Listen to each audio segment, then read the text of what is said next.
Janji Nabi kita untuk kita, kullu ummati yadkhulunal jannah, setiap umatku pasti akan masuk surga, illa man aba, kecuali orang yang enggan. Emang ada Ustaz orang yang enggak mau surga?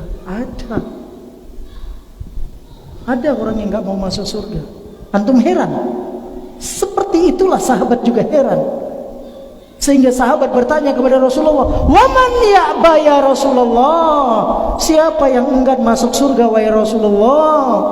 Sebagaimana kita heran ada orang yang enggak mau masuk surga, maka para sahabat pun mereka heran.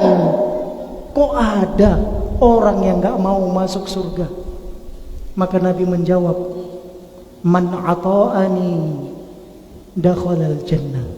Orang yang taat kepadaku, beragama sesuai tuntunan nabinya.